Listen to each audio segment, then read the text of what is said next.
Your Excellency Haile Mariam, former Prime Minister of Ethiopia and Chair of AGRF Partners Group. Our distinguished guests, a very good morning. It is my pleasure to join you this morning for the official opening of the African Green Revolution Forum Summit 2022.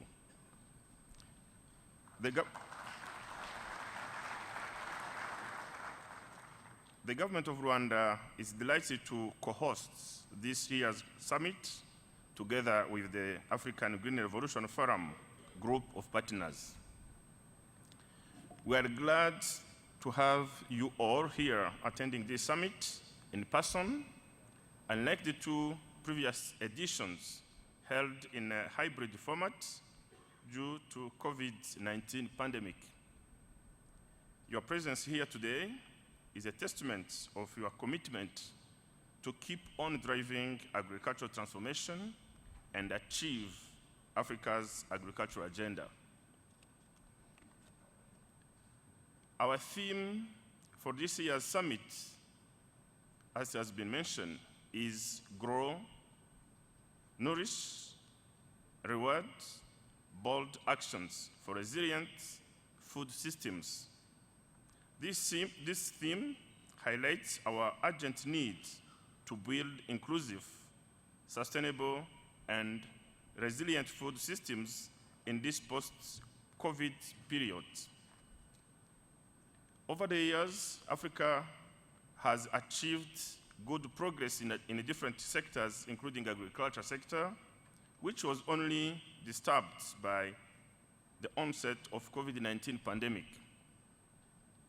While most countries are recovering from this global shock, our ability to get together more than ever is key in advancing food systems to ensure food security for our people. The current high food prices we're experiencing nowadays makes it difficult for families and the community to meet their own food needs. This calls for bold measures to improve our capabilities for sustainable food production and supply to markets. What we do now impacts tomorrow's results. Increasing investment in strategic areas of agricultural value chain, such as reduction of post-harvest losses, which are estimated between 30% and 40% of the total production in developing countries, use of fertilizers and improved seeds, adoption of smart agriculture, as well as de-risking the sector, will build resilient and sustainable food security. For this to be achieved, there is a need to build a strong partnership between the public and the private sector for diversified investment that broadly impacts agricultural production. Distinguished guests, since we're discussing food systems, let me share with you briefly Rwandan experience. Since the 2008 food price crisis, Rwanda has been investing in agricultural value chains and the other key and targeted interventions to strengthen Rwandan food systems. As we work to achieve sustainable food systems, Rwanda continues to invest in several initiatives. These include establishing post-harvest handling facilities to limit food losses and waste. We are also promoting use of smart farming techniques, such as increasing irrigation coverage to mitigate the negative effects of climate change, as well as the use of agricultural ICT systems. We are encouraging the use of fertilizers and improved seeds under crop intensification program. This program is geared toward supporting farmers in having access to improved seeds, fertilizers, and irrigation to increase production for priority crops on consolidated lands.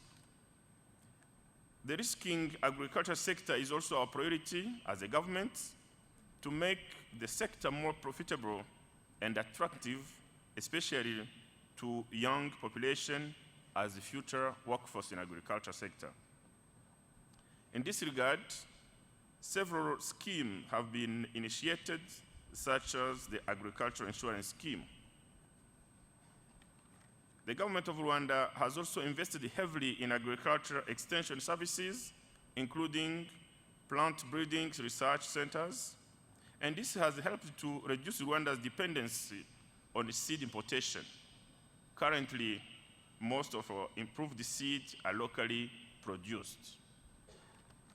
Rwanda has also established the National Strategic Grain Reserve in response to potential shocks to food supply. This reserve is used as a safety net to support communities affected by disasters while buffering prices and avoid market distortion. Distinguished guests, at a continental level, as we all know, we have seen bold action at continental level with our head of state and the government coming together to form the African Continental Free Trade Area. We now need to leverage such mechanisms to ensure we are able to better meet our own food security needs. In this journey to transform African agriculture, African countries need to fully commit to driving a comprehensive agricultural transformation as a key foundation of our economic growth. Together, we will continue working on this agenda as we accelerate bold actions in this African Union Year of Nutrition. Let us take this moment to ensure we get back on the track toward meeting the goals we have set ourselves in achieving the 2030 Agenda for Sustainable Development and the Malabo Declaration.